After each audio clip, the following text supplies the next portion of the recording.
मैं आपको बहुत विधि विधान से आपको समझाऊंगा।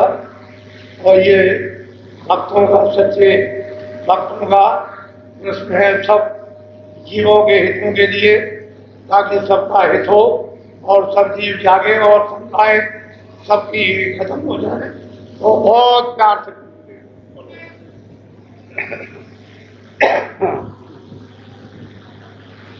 अब सूरत पूछे स्वामी से, भेद कहो अपना। ये जो सूरज दोनों आंखों के बीचों बीच बैठी हुई है, जो जाग गई और ऊपर मंडलों में जाकर के सारे मंडलों का दर्शन दीदार, यानी ब्रह्म ईश्वर का, ब्रह्म का, पार ब्रह्म का, और ऊपर जाती है अपने प्रिया पद में और सच्चे बादशाह का दर्शन करती। वो पूछती है कि स्वामी बड़ी दया हो जाएगी, अपने स्वामी से पूछती है, कुछ प्रश्न करती है बहुत श्रद्धा के साथ कि आप कुछ अपना भेद तो बताइए, कि आप है को अपने स्वामी से पूछते हैं कि हमने तो आपको अपना कर लिया, अपना बना लिया, आप हमारे हैं, हम आपको छोड़ नहीं सकते हैं और आप भी हमको नहीं छोड़ोगे। लेकिन स्वामी एक ये प्रश्न है कि आप है को वास तुम्हारा कौन लोक में, यहाँ ये तुम कौन मौज। कहते हैं कि स्वामी ये बताइए, पहला प्रश्न है कि आप किस लोक के पास, किस लोक में रहते हैं, किस धाम में रहते हैं, कहाँ से आप आए, और फिर यहाँ किस मौज में, किस इच्छा में, क्या करने के लिए यहाँ मृतलोक में आए, कहाँ आपका वासा है और क्या इच्छा लेकर के क्या करने यहाँ मृतलोक में आए। स्वामी मुझे इसका उत्तर दीजिए। देश तुम्हारा कितनी दूर, खोजे सूरत न पाए। अब वो जीवात्मा कहती है दोनों आंखों के जो पीछे बैठी है कि हमने सब जगह खोजा, तलाश किया, ढूंढा, वो पूजा की, कांड किया, उपासना कांड किया, दान किया, पुण्य किया, क्या किया, बैराग किया, तपस्या की, व्रत किए, सब कुछ किए, हमने सब जगह खोजा, ढूंढा, लेकिन कहीं भी हमारा पता ठिकाना नहीं लगा। कहते हैं कि भाई आप कहाँ के रहने वाले और यहाँ क्यों आए, और आप यहाँ से इस मृतलोक से कितनी दूर आपका देश है, कहाँ के वासी यहाँ, ये हमको सब क्यों आए, किस मौज में आए, कहाँ के रहने वाले हैं, फिर यहाँ आए हैं तो यहाँ से मृतलोक से वो आपका देश कितनी दूर है। बहुत प्यार के साथ में वो कर रही और पूछ रही है, इसका भी हमको उत्तर दीजिए। पहले तो वो सब कुछ किए रह रही है, बाद में फिर सुन करके उसको उत्तर दे। बोलो। मैं बिछड़ी तुमसे कहो कैसे, देश पराए आई जैसे। कहते हैं कि मैं पराए देश यहाँ क्यों आई और मैं आपसे क्यों बिछुड़ गई, इसका भी मुझको सही सही उत्तर दीजिए। मुझे क्यों आपने कर दिया, क्यों मैं बिछुड़ गई और पराए देश क्यों आई, आपके देश से अलग क्यों की गई, इसका भी मुझे उत्तर दीजिए। बोलो। मेरा हाल भेन कर गाओ, देश अपना मोह। और ऐसे नहीं, भिन्न भिन्न विधि विधान के साथ, यानी आप अपना मतलब ये मेरा भेद बताइए कि मैं कैसे आई, क्यों भेजी गई, क्यों यहाँ काल के देश में डाली गई और कर्मों में क्यों बर्मा दी गई और फिर वहां से क्यों निकाली गई। ये पूरा विधि विधान से भिन्न भिन्न मतलब है तरह से हमको समझाइए, ताकि हमको ये संतुष्टि और हमारी शंका दूर हो जाए कि हमारे प्रश्न का उत्तर हमको मिल गया और हमारी ठीक ठीक समझ में आ गया। मन तन संग पड़ी मैं कब से, दुख पाए बहुतक में जब। कहते हैं कि मन के साथ तन के साथ मैं जो यहाँ आकर के बांधी गई, तो मैंने इस मन के साथ कितने कितने दुख बहुत बहुत से पाए।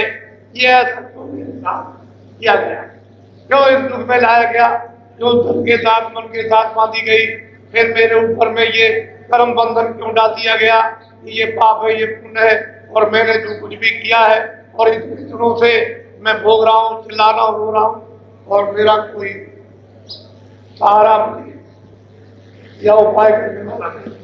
ये भी मुझे ठीक ठीक बताइए। क्यों भूली मैं देश तुम्हारा, आए पड़ी परदेश। अब वो जी बात कहती है कि स्वामी ये भी बताइए कि मैं आपका देश क्यों भूल गई, क्यों ऐसी जरूरत पड़ी कि मैं बिल्कुल ही देश को खो बैठी और प्रदेश को मैं अपना देश समझने लगी, अपना घर समझने लगी, यहाँ इनको अपना साथी समझने लगी, और फिर ये इनमें से हमारा कोई भी साथी नहीं रहा, सब किनारा स्वार्थ में कर गए, और मैं इतने दिनों से यहाँ 84 और नरकों में भोग रहा हूँ, रो रहा हूँ, चिल्ला रहा हूँ, तो मैं आपका देश क्यों भूल गई। पाताल बसों के मृत्यु लोक में, स्वर्ग बसों के ब्रह्म। अब वो तुरंत कहती है कि स्वामी क्या आप पाताल लोक में है, या मतलब मृत्यु लोक में आप रहते हैं, या आप स्वर्गलोक के वासी हैं, या वैकुंठ लोक के वासी हैं, तो मुझे ये भी बताइए कि किस लोक में आप रहते हैं, में रहते कि नहीं, पाताल में, मृत्यु लोक में, और स्वर्गलोक में, वैकुंठ लोक में कहाँ के वासी हैं, ये मुझे विधि विधान से भी समझाइए। इंद्रपुरी या शिव मुकाम में, कृष्ण लोक या राम। कहते हैं कि वो इंद्रपुरी में या शिवपुरी में, यानी निरंजन भगवान के यहाँ आप बसते हैं, या कृष्ण लोक में रहते हैं, मतलब या प्रकृति लोक में रहते हैं, या पुरुष लोक में, किस लोक के आप वासी हैं, उसको अलग अलग विधि विधान से मुझे समझा दीजिए, तब मेरी श्रद्धा जाएगी। और आप हम मिल गए बताने के लिए, और यहाँ तुम आए हैं, ये मुझे सब तरतीब बात से बताइए। कृष्ण लोक या राम लोक में, प्रकृति लोक या पुरुष। कृष्ण लोक या राम लोक या प्रकृति लोक या पुरुष लोक में क्या वो धाम के यहाँ रहने वाले हैं जो यहाँ आए हैं, क्या जरूरत आपको यहाँ आकर के पड़ी, इसलिए आप आए।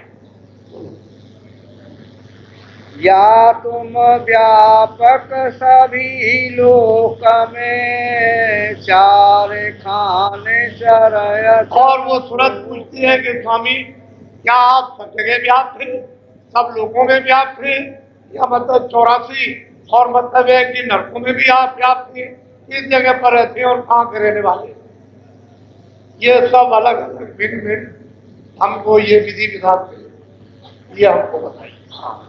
क्यों मोहे डाला काल लोक में, अति भर माया हर्ष। और ये भी बताइए कि आपने मुझको काल के लोक में क्यों डाल दिया, क्यों बता दिया, मैं यहाँ अति भ्रम गया, मुझे पता ही नहीं है कि मैं कहाँ हूँ और जन्मता हूँ, मरता हूँ, अति दुखी होता हूँ, मेरे दुख को कोई सुनने वाला नहीं, और मैं चाहता हूँ 84 और नरकों में मुझे नाना प्रकार की यातनाएं दी जाती हैं, तो मुझे यहाँ काल के देश में आपने क्यों डाला। अब क्यों आए मोहे चितावन, रूप धरा तुम अति मन। अब वो बड़े प्यार से कहते हैं स्वामी अब आप बहुत दिनों के बाद मुझको शिव सिखाने के लिए आए हो, इसमें कोई संदेह नहीं है कि जो रूप आपने धारण किया था मनमोहन आकर्षण है, बहुत मनमोहित जो रूप धारण किया है और आकर्षण में, ये तो मैं जान गई, ये तो मैं समझ गई, लेकिन कितने दिन के बाद आप आए क्यों, सब तरह के प्रश्न, ऊंचे नीचे, सुलझने के, उलझने के, गिरने के, पकड़ने के, निकालने के, हवाले करने के, सब पूछ रही है कि हमको ये सब बताइए। मैं दासी तुम चरण निहारे, वेद देव तुम्हारा। आप बहुत प्यार से कहते हैं कि मैं दासी, मैं सेवक, मैं आपको छोड़ के जा नहीं सकती। मुझे ये सब भेद, जब मैं आपके चरणों में बैठ के चरण निहार रही हूँ, तो मेरी ये शंका यानी आप दूर कर दीजिए और पूरा पूरा अपना जो भी गोपनीय वेद हो वो मुझे सुनाइए। तब से शब्द स्वामी बोले, सुनो सूरत तुम में। अब महापुरुष बड़े प्रसन्न हुए। इस तरह के प्रश्न सुन करके एक ने प्रश्न किया है, उत्तर लेने के लिए तो बहुत प्रसन्न हुए। वो तो शब्द स्वामी है, वो तो सूरत शब्द रूप हो गई, वो बहुत प्रसन्न होकर के बोले और सब विधि विधान के साथ उनको उस सूरत को समझा रहे, और उसके साथ में पूरा मजमा, पूरा समाज बैठ करके उस प्रश्न के मतलब एक उत्तर को साफ के सब करेंगे, और उसको भी और सबको, मतलब प्रश्न तो उसका नहीं था, सबका था, और सबके प्रश्न का उत्तर उसके प्रश्न से सबको मिला। बोलो। जो तू पूछे भेद हमारा, कहूँ सभी अब कर दे। कहते हैं सूरत, अगर तू मेरा भेद पूछती है तो मैं अपना सभी भेद विस्तार के साथ मैं तुझको बताए देती हूँ, उसको तू प्यार पूर्वक अच्छी तरह से अब मैं हूँ अगमय नाम अमाया, रहूँ मौज में अधर। महापुरुष कहते हैं मैं अगम अनाम अमाया, मैं, मेरा कोई रूप नहीं, मेरा कोई नाम नहीं, मेरा कोई धाम नहीं, मैं इन सब से अलग रहता हूँ। अगम अनाम अमाया, माया से अलग हूँ। हमारे यहाँ न कोई माया है, ना वहाँ कोई काल है, ना वहाँ कोई कर्म है, किसी तरह की कोई गंदगी नहीं है, मैं वहाँ का रहने वाला हूँ। मेरा भेदन कोई पावे, मैं ही कहूँ तो कहन में। अब वो महापुरुष कहते हैं कि सूरत मेरा भेद तो कोई जानता नहीं, मैं अगर किसी को सुनाऊं तभी तो किसी की समझ में आ सकता है। तो जो मेरे पीछे जो गोपनीय यहाँ संत है रहते हैं उनको तो कोई जानता नहीं। एक दफे भक्तों ने अपने स्वामी से प्रश्न किया कि महाराज आप बार बार कभी कभी गोपनीय संतों का जो विवरण करते हैं वो किस प्रकार के हैं। तो उन्होंने कहा कि चलो मेरे साथ, मैं तुमको ले चलो दिखा। तो गए, ले गए, दूर बैठ, कह लगे देखो वो गोपनीय संत है, वो देखो हल चला रहे पूरे, ये रोज आते और जाते, ये गोपनीय है, इनको कोई नहीं जानता। मैं तुमको इनका परिचय तुमको बता देता हूँ कि ये पूरे, और इनको मालूम है कि ये क्या है, हमको मालूम है कि ये क्या है, लेकिन इनका भेद कोई नहीं जानता। एक भक्त पीछे थे, जब वो बता करके चल पड़े वो पीछे रुक गया, और वो हल चला रहे थे, वहां से ले गए और बैलों को उन्होंने पानी पिलाया, चारा डाला, तब तक ये पहुंच गया। तो उन्होंने उससे कहा कि तुम आ गए, तुम जाओ, वो पूरे हैं,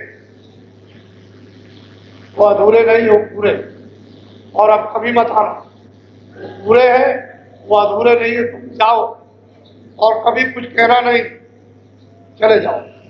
जब यहाँ आए तो उससे पूछा भक्त से कि तुम वहां क्यों गए थे।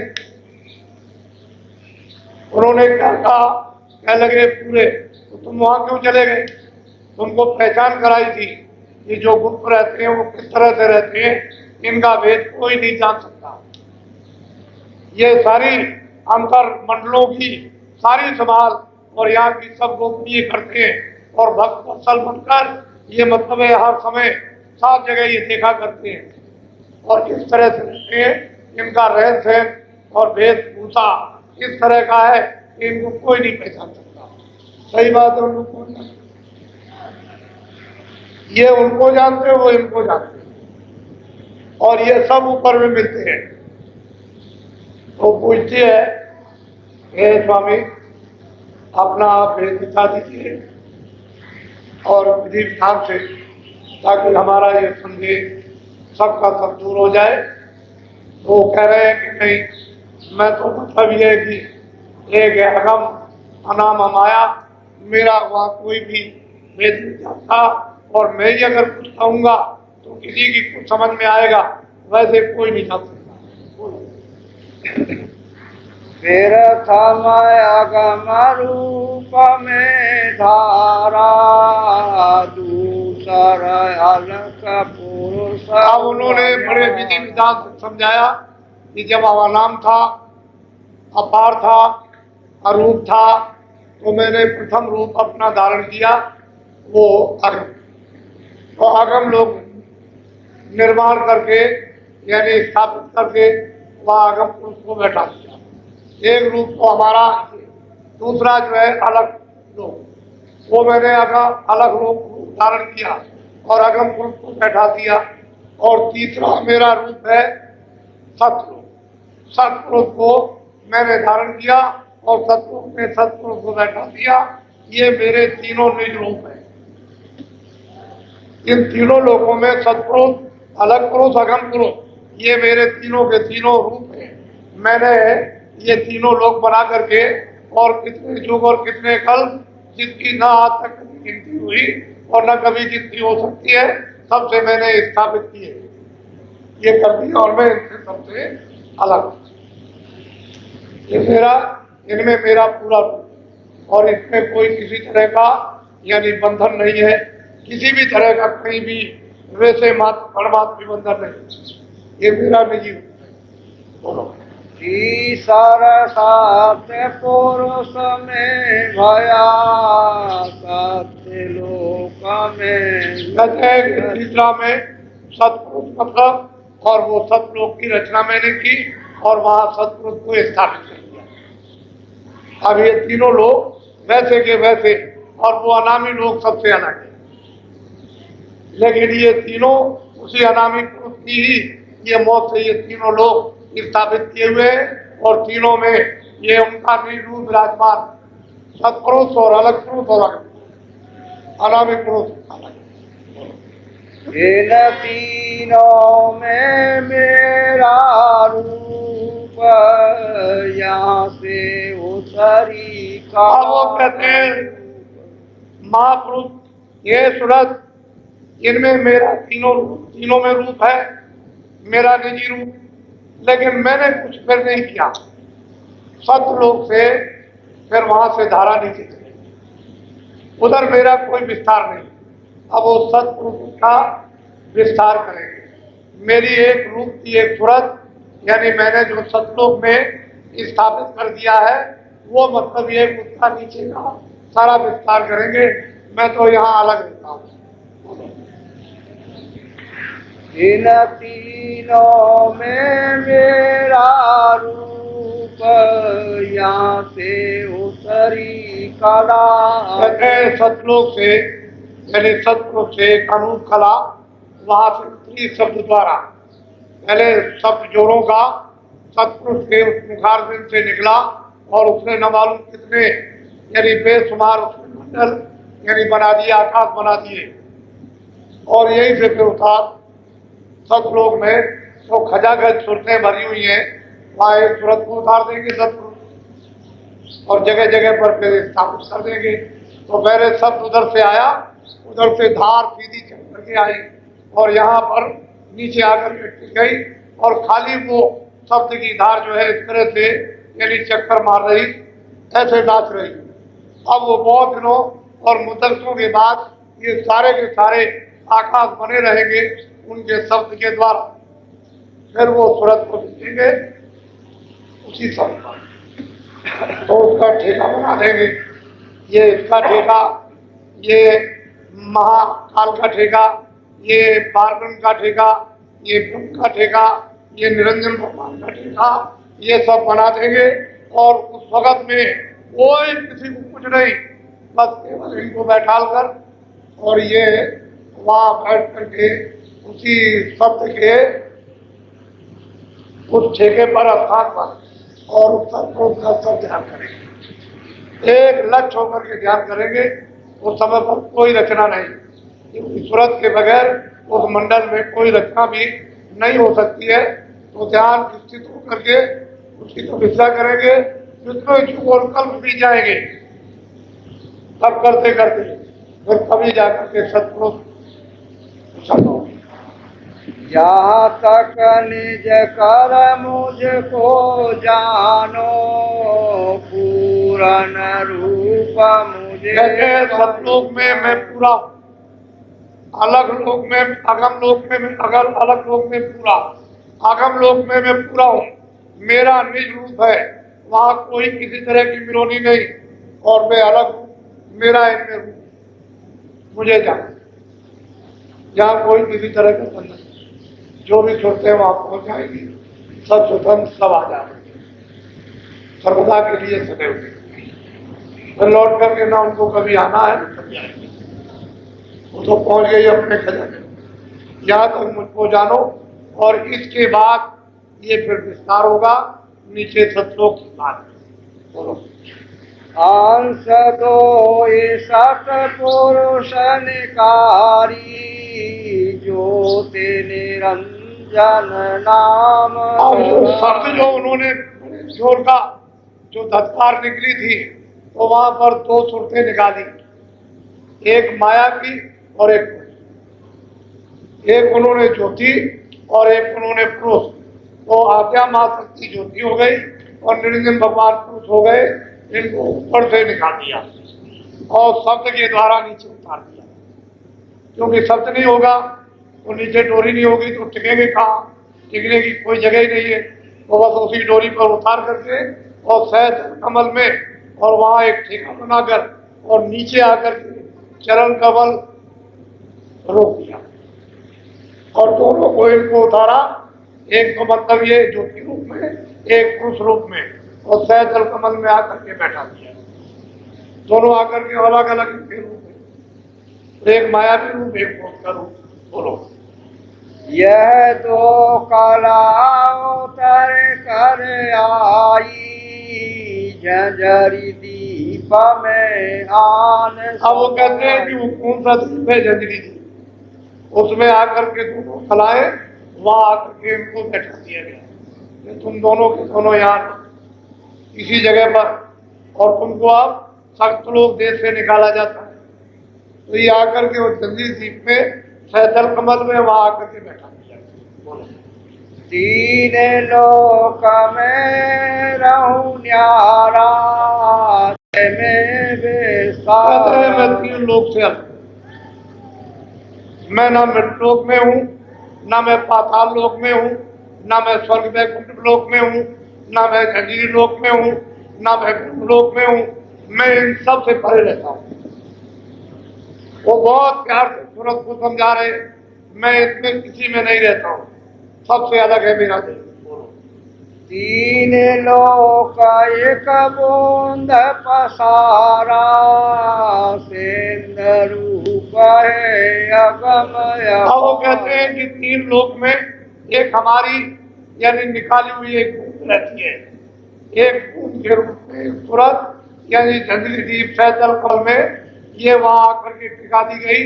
उससे ये तीनों लोग ये निर्माण हुए। मेरी एक बूंद रहती है और मैं तो अगम अपार, मेरा कोई भेद नहीं करता, मेरी कोई पैमाइश नहीं करता, मैं अलग रहता हूँ। मेरी एक बूंद रहती है तीन लोग, उसका ये सारा का सारा ये सब पसारा है। मैं न पताल स्वर्ग नहीं मिरता, ब्रह्मा विष्णु महेश। अब महापुरुष कहते हैं पाताल स्वर्ग और मृत लोग और ब्रह्मा विष्णु इन महादेव इनमें मैं नहीं, निर्गुण इनसे अलग। नहीं गोलोक नहीं साकेत इंद्रपुरी नहीं ब्रह्म कहते हैं कि समेत। न इंद्रलोक में हूँ, न ब्रह्मलोक में हूँ, न रामलोक में हूँ, न साकेत लोक में, इसमें किसी में मैं नहीं रहता।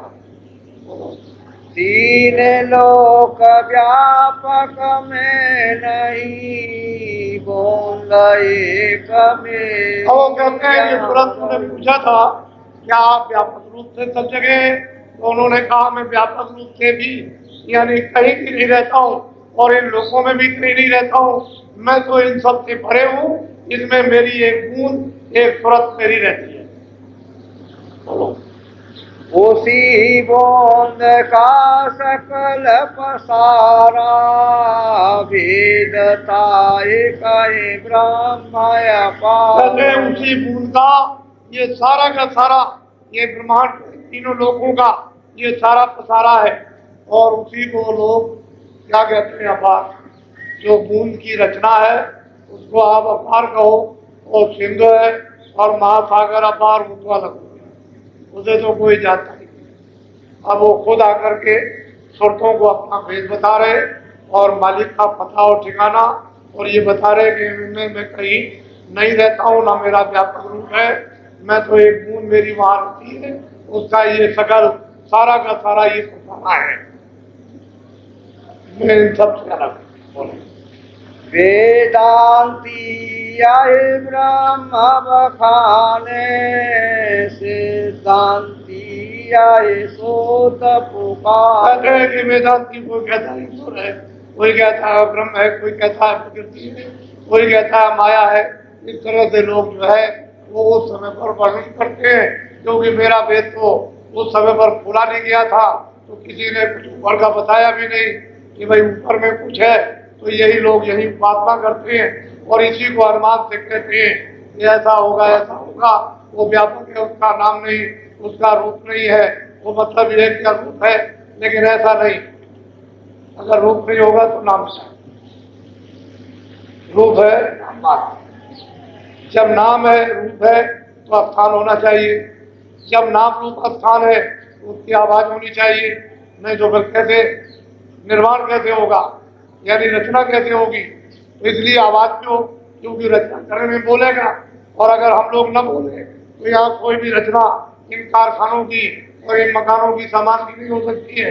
आवाज ही से तो ये सब रचना हुई, और आवाज के ऊपर ही तो आप काम करते हो, ये ऐसा काम करो, ऐसा काम करो, ऐसा काम करो, ये मशीन बनाओ और मशीन चलाओ, इसको ऐसा करो।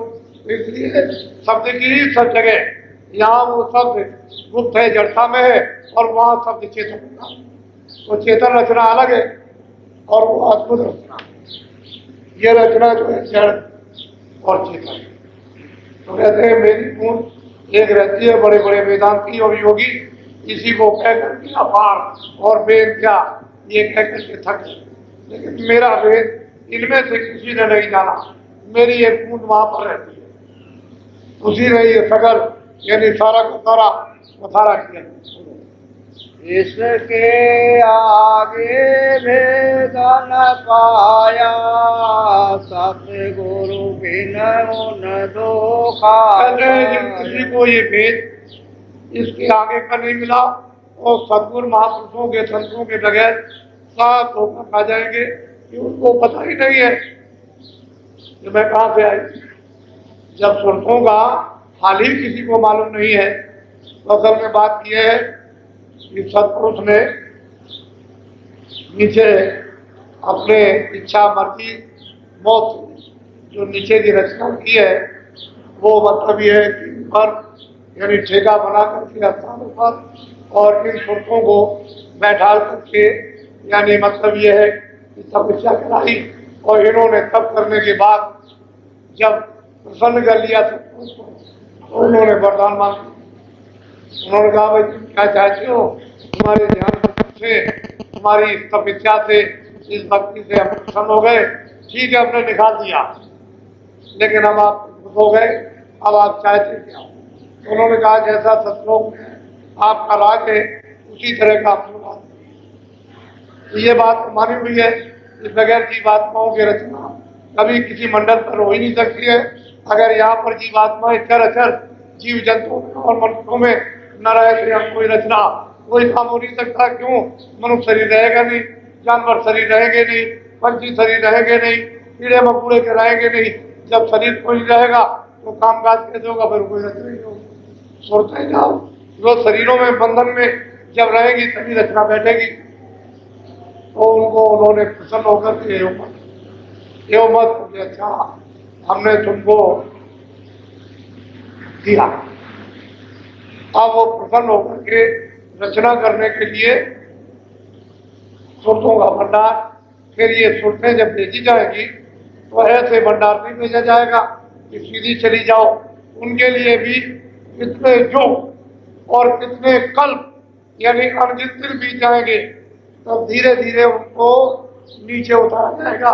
नहीं एक नीचे आ ही नहीं सकती, क्योंकि उनमें भी बड़ी शक्ति है, उनमें भी बहुत ताकत है, मामूली शक्ति नहीं है।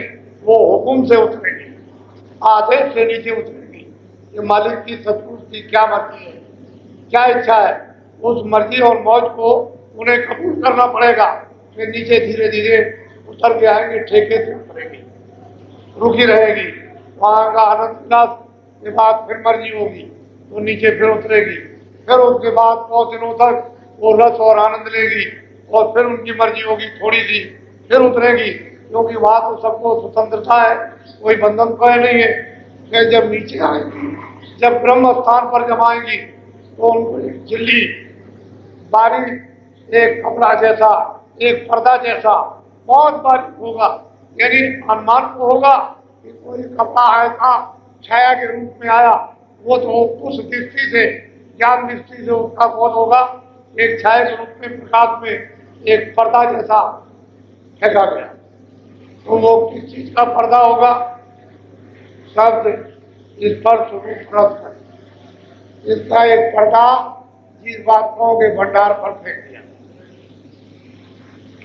तो ये माना जाता है कारण। फिर वहां रुकी रहेगी मुद्दतों तक, इतने युगों तक, इतने कल्पों तक। फिर उनको नीचे फिर वो कपड़ा पहरा करके सब रूप रसगंध का तो फिर नीचे उतारा। फिर उनको एक सूच में एक उन्होंने उससे थोड़ा यानी वो एक पर्दा डाला और 9 तत्वों का होगा, शब्द स्पर्श रूप रसगंध और मन, बुद्धि और चित्त और अहंकार, ये 9 तत्वों का इसके ऊपर में एक पर्दा फेंक दिया। मालूम तो हो गया एक पर्दा एक आया, तो उस पर्दे में सूक्ष्म शरीर में वो जीवात्माएं फिर बहुत मुद्दत तक कितने युग और कल बीत गए, फिर वहां रुकी रही और फिर उसके बाद नीचे उतरी। लेकिन आ रही है सब एकदम से शब्द की धार पर, जिस पर ये सब टिके हुए हैं उसी धार से उतारी गई। फिर ये आकर के जब नीचे आई तो माया के लोक में आई, नीचे आई निरंजन धाम में जब आई तो नीचे जो उतारी गई तो एक पर्दा यानी दोनों से एक मोटा यानी फेंका गया 17 तत्वों का, क्या 10 इंद्रिया, चतुसंताकरण, मन, बुद्धि और चित्त और अहंकार और रजोगुण तमोगुण चतुर्थ, इनका एक कपड़ा यानी एक पर्दा फेंक दिया ऊपर। तो ये लिंग शरीर में आ गया। बहुत मुद्दत होता और युगों तक वहां रुकी रही और मतलब सुगंधी का उसमें हार करती रही। फिर उन्होंने उसमें मतलब प्रकाश का हार किया, फिर शब्द का हार किया अपने अपने शरीर में और फिर उसके बाद नीचे उतार। ये मृतलोक में इसे स्थूल कपड़े, जल पृथ्वी अग्नि वायु जब इसमें कपड़े में बैठाई गई यानी दोनों आंखों के, तो जन्म से ही उनको बोध था, क्योंकि वहां तो कोई गंदगी का पर्दा था नहीं, तो पूरा उनको ज्ञान था।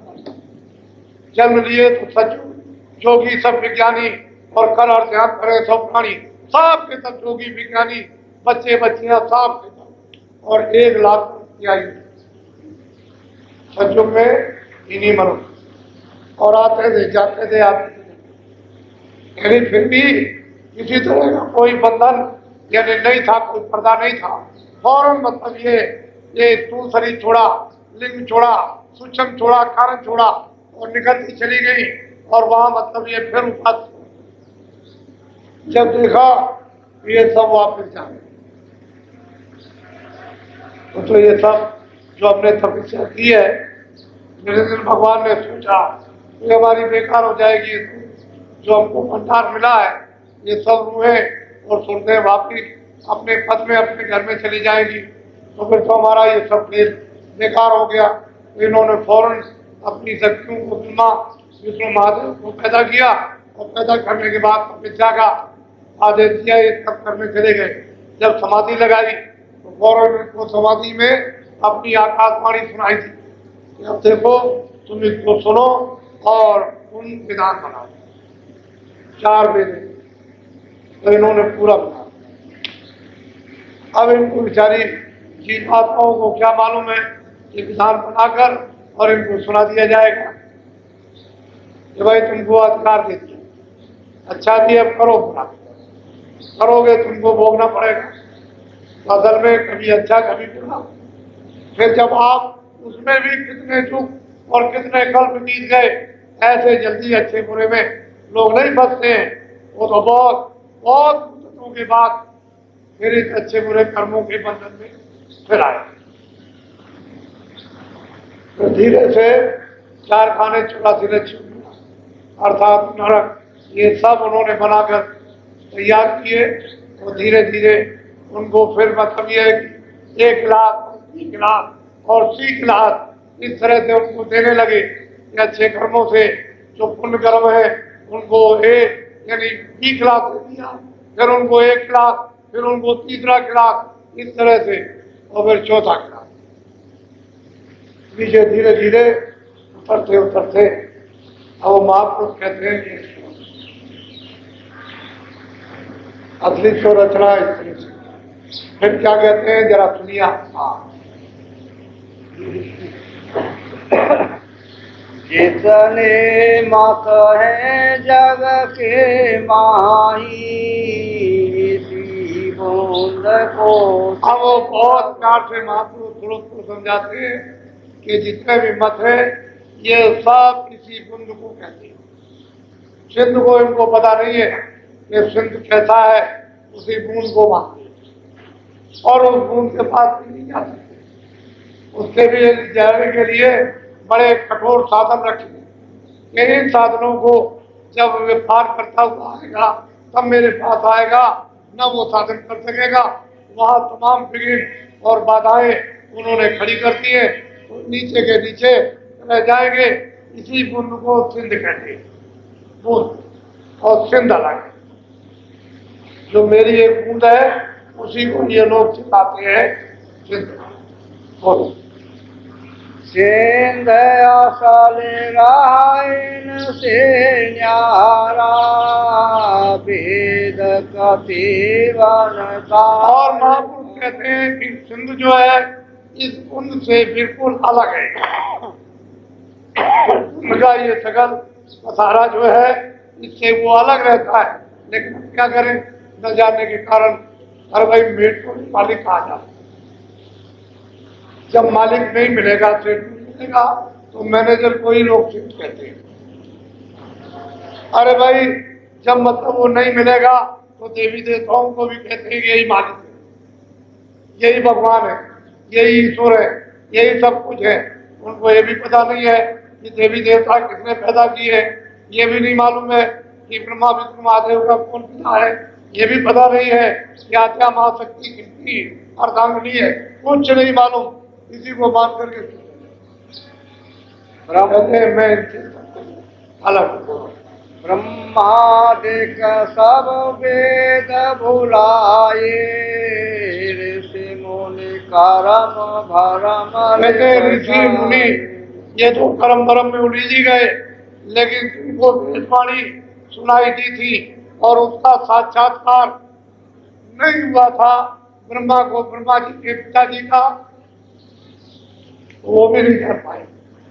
एक तो दिया जो वाणी आई, लेकिन पिता का उनको भी दर्शन नहीं। यानी निर्गुण भगवान के सहचर कमल में ब्रह्मा विष्णु महादेव शिव ये भी उनका दर्शन नहीं कर सके, वो भी उनसे बचे। तो बताओ उसको कौन जानेगा। और ऋषि मुनि इसी में बुला गए। और वो जो सिंध है अगम अपार, उसका किसी को पता ठिकाना ठौर मालूम ही नहीं, जो कौन सा रास्ता वहां जाने का। पीर पैगंबर कुतुब औलिया बोंद भेद पुराण। कहते हैं कि पीर पैगंबर कुतुब औलिया ये तो बुंद का भी भेद नहीं जानते। सिंध की बात को स्वप्न में छोड़ दीजिए, बूंदी को नहीं जानते ये खुदा कैसा है, उसका दीदार ही नहीं किया है। तो बताओ आगे की बात। बस सीधा साधा गए तुरंत, अब तुम शब्द में ले हो जा, प्रवेश हो जा, शब्द को पकड़ ले, इधर से सब कुछ भूल जा और शब्द में ले हो जा, इधर का कोई ख्याल न रहे। तो शब्द में जब ले होगी तो शब्द रुक हो जाए। उन्होंने बहुत प्यार से दुखों को, झंझटों को, क्लेशों को, बीमारियों को, नरकों को, 84 को, सबको उन्होंने अलग अलग समझाया। बड़े दुख मिलेंगे, कष्ट मिलेंगे, दरवाजे पर आ गई, मनुष्य शरीर मिल गया, ये नौका मिल गई, जहाज मिल गया, ऊंची मंजिल पर जीवात्मा बैठी है, ऊपर से मालिक तुझे बुला रहा हमेशा से, अब तू जरा सा उधर ध्यान दे, मैं तेरे कान और आंख खोल दूं तो तुझे घर की खबर दूं। बहुत प्यार से समझाया। किसी किसी को ये विश्वास है, कोई मानने को तैयार नहीं। जानते कितनी मेहनत, इतना परिश्रम महात्माओं को करना पड़ता है, तो वो जानते हैं। आपको क्या पता, बनी बनाई खेती अगर पक जाए फिर भी नहीं तुम काट सकते हो। आपको क्या मालूम कि महात्मा जीवों के साथ कितना परिश्रम, कितनी तकलीफ उठाते हैं, कितना अपमान यानी सहते हैं, और कितने नीचे हो जाते हैं, छोटे बन जाते हैं, तब जीवों को उठाते। अगर बड़े रहे तो जीव भी लाभ, एक भी जीव को गति नहीं मिल सकती। जब छोटे हो जाएंगे और छोटे से छोटे मिट्टी के रूप में जब मिल जाएंगे और पैरों में धूल जैसे चपट जाएगी, वैसे महापुरुष जब चपट जाते हैं तो जीवों को उठाता। फिर आकर के उन्होंने उपदेश किया और कहा क्या तुम शब्द में प्रवेश हो जाओ, शब्द में ले जाओ, अभी तुम्हारे लिए ये सुलभ है, ये उत्तम शुभ घड़ी है, और ये बड़े भाग से उन्हीं तो अवसर तुमको मिल गया। अब तुम सोचो, चुप बोलो। शब्द शब्द पौड़ी हमारा चले चले पहुंची। आप महापुरुष कहते हैं कि शब्द यानी पौड़ी सीढ़ी, यानी एक शब्द से दूसरा, दूसरे से तीसरा, ये मैंने पौड़ी सीढ़ी बना रखी है मंजिलों पर, यानी चढ़ने के लिए। तो जिस महल में जो रहता है सीढ़ी से चढ़ करके जाओ तो महल में रहने वाले वहां के मंडलावर्ती महापुरुष का दर्शन, फिर सीढ़ी से चढ़ जाओ तो वहां दूसरे पर पहुंचो, फिर सीढ़ी से चढ़ो। तो मैंने सीढ़ी यानी ऊपर से नीचे तक लगा रखी है, और किस तरह से तुम्हारे कानों तक, दोनों आंखों के ऊपर तक आवाज आ रही, पकड़ो और धीरे से चढ़ो। तो चरण करो, पहले तुम जुड़ जाओगे, उसमें प्रकाश है, और प्रकाश की ताकत यानी पाकर के, शक्ति पाकर के जब तुम इसे चेतनता को ऊपर घसीट लोगे और चेतन तुम अवस्था में आ जाओगे, तो चेतन से चेतन को जाना जाएगा, तब से चेतन फिर शब्द में ले होगे तो ऊपर की जाओ, चढ़ जाओ। इस तरह से स्थान पर पहुंचकर ऐसे तुम दीदार और दर्शन करते हुए चल जाओ। मैंने पौड़ी सीढ़ी बना रखी है, इसमें तुमको किसी तरह की तकलीफ उठाने की जरूरत नहीं है, और मैं हर मुकाम पर मैं तुम्हारी संभाल करने के लिए बैठा हूँ, तुमको घबराने की जरूरत नहीं। मेरा रूप सब मुकामों पर वहां मिलेगा, इसलिए मैं सब मुकामों पर और बीच में तुमको बराबर रास्ता दिखाता जाऊंगा। इतना करो कि तुम अब सब पकड़ लो और इसमें ले हो जाओ। बोलो। बोंद देश को छोड़ो अबही सिंध देश। और महापुरुष सूरत को समझा रहे, ये सूरत अब तू जो बुंद देश है जिस कुंभ को अगम और अपार समझ रही थी तू छोड़ दे और चल अब देख सिंध देश में पहुंच कि वो देश कैसा है, वो तेरा देश, तुम वहीं की रहने वाली, वो सत देश सतलोक से। इसलिए तो नानक जी ने सचखंड का, उधर गोस्वामी जी ने बड़े पक्ष में वहां रामायण में प्रकृति पार प्रभु बात, यानी प्रकृति के पार वो सत्य है और फिर उसके पार एक अनियमा अनामा अब सच्चिदानंद प्रभु धामा। ये तो पूरे थे, अधूरे आधे तो थे नहीं, ये तो पूरे थे, आते और जाते। लेकिन जो उन्होंने रामायण बनाई वो उनके सामने ही, यानी लोग व्यापार करने लगे। उनसे कभी नहीं पूछा कि रामायण में आपने क्या देखा, क्या भेदभाव इसमें लिखा है। लोग रामायण लेकर के भगे और बस वहां पूछाने लगे, कथा वार्ता करने लगे। और रामायण बनाने के बाद यानी वो 50 यानी साल तक यहाँ रहे या भूमि पर, और लोग रामायण लेकर के कथा वार्ता और वहां पूछाने लगे। उनके पास कोई कुछ नहीं। ये तो महापुरुषों का, उनको तो किसी ने समझ नहीं पाया। तो असली चीज ये है, तकलीफ तो तुलसीदास ने भी उठाई, कबीर मीरा ने भी उठाई, रैदास पलटू ने भी उठाई, नानक जी ने भी उठाई, जितने महापुरुष आए सबको तकलीफ उठानी पड़ी। और फिर इनके लिए सब लोगों ने परेशान किया। लेकिन उस समय पर वक्त अलग था उसमें। और अब तो आप इन दिनों में जैसे चिल्ला रहे हो, कोई पीने वाला नहीं, चारों तरफ से मार, घर के पीछे, बाहर के पीछे, वो पीछे, वो पीछे, चारों तरफ से मार हो रही, चिल्ला रहे हो। तो क्या मतलब ये, अब तो भगोगे तो महात्मा ही बचाएंगे, दूसरा कोई। बोलो। बोंद देश को छोड़ो आवाही, सिंध देश चल खोलो। कहते हैं जल्दी करो, देर मत करो, इस बुंद देश को अब महापुरुषों के मतलब ये साथ होकर के और मतलब दया लेकर जल्दी से इसको छोड़ दो। और आप तुम जहाँ की रहने वाली हो अपने घर में अपने देश में पहुंचो। वो तो अब चल देश है, वहां तो कभी किसी चीज में कोई परिवर्तन होता ही नहीं, ना हुआ ना होगा। बोंद देश तेरा लोकी जानो, रचन मुरक्कब। कहते हैं ये मुरक्कब रचना मिलोनी की है।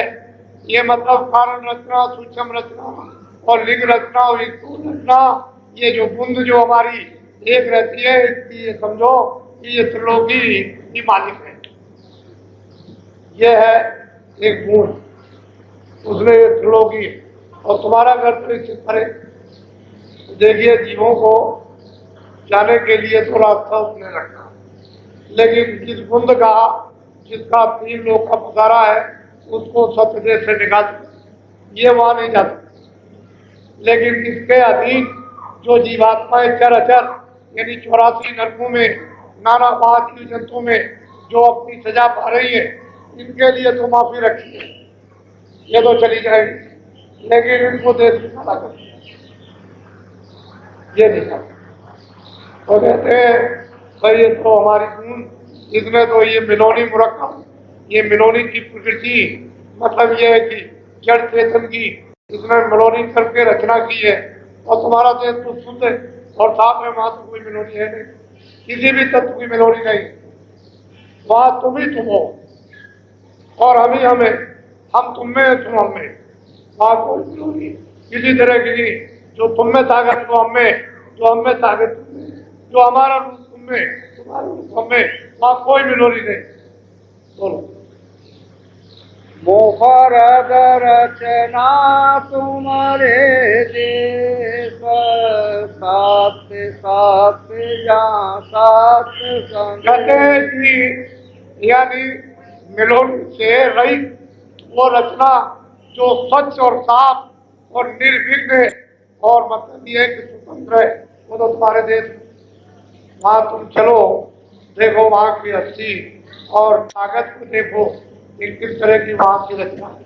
वो बहुत प्यार करते हैं, प्यार से समझाते हैं, शंका दूर करते हैं, अपना भेद बताते हैं, काल का भेद बताते हैं, तुमको कैसे मांगा और मैंने उसको कैसे अलग किया है और वो क्या है, मेरी एक बूंद है, यहाँ मिलोनी है, ये रचना रच ली है, तुमको मांग करके फाँस लिया, तुम इसके अधीन हो गए और तुम बड़ी तकलीफ कितने दुख और कलमों से उठा रहे हो, मुझे तुम्हारे लिए तैयार और मैं वहां से तुमको ले जाने के लिए आया, तुम मेरे साथ यह रचना तरकी भी हुई तो मैं खोल सुनाऊं। कहते हैं यहाँ तरकीब से सिलसिलेवार यहाँ रचना भी है। महापुरुष कहते हैं कि वो रचना किस तरह की तरकीबवार की, या रचना जो मैंने जो गूंज उधर से निकाल करके इधर अलग कर दी है, उसकी रचना तरकीब और तरकीब से ही वो ले आई जीवों को, रूहों को ले आया और उसको फाँक दिया। यह रचना तरकी भी हुई तो मैं खोल सुनाऊं सही। बोलो। मुबारक बूंद हमारी आई दूसर माया। कहते हैं ये भी तुरंत हमारे देश में बिल्कुल स्वच्छ और निर्मल थी, लेकिन मैंने जब इस तुरंत को यानी निकाला वहां तो खचाखच उसमें से एक निकाल, उसी शब्द की धार पर एक निकाल और वो वहां से, और वो मिनोली जो नीचे थी ये सब वहां उसको उसके साथ एक माया, उसकी मिलोनी का सब मसाला ये दे दिया। कहते हैं कि वहां तो कोई मिलोनी थी, वहां तो ये मुफ्त वहां मतलब ये रहती थी, मैंने उसको निकाल दिया और ये सब मसाला तुरंत को दे दिया जो मोरी की बूंद आई थी और फैसल कमल में बैठ करके इसने 3 लोग की रचना की। ये भी वही, लेकिन मैंने उसको देश निकाला। अब हमारे देश में ये हुआ नहीं। 5 तत्व तीनों गुण मिले यह सब 10 आपस में। कहते हैं 5 तत्व जल पृथ्वी अग्नि वायु आकाश रजोगुण तमोगुण सतोगुण और 10 इंद्रियां, ये सब मिलकर ये मिलकर के इन्होंने मसाले को और रचना किया। अलग अलग शरीरों की है। बोलो।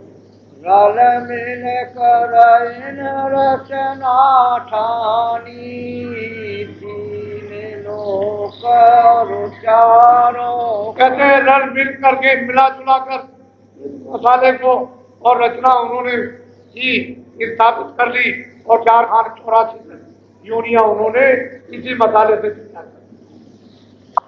और जीवों के ऊपर में जो मांग करके लाए थे बैठ करके भी शासन करने लगे और वहां के ये राजा हो गए और बस साफ मतलब इनके अधीन हो गए। लेकिन वास्तव में हम लोग तो यहाँ के रहने वाले, अगर यहाँ के अक्सर रहने वाले होते तो अब यहाँ के इधर उधर हमारा क्यों होता, 84 नरकों में शरीर क्यों परिवर्तन होता, बदलते हम क्यों? तो ये परिवर्तन स्थान नहीं है, ये मिलोनी है।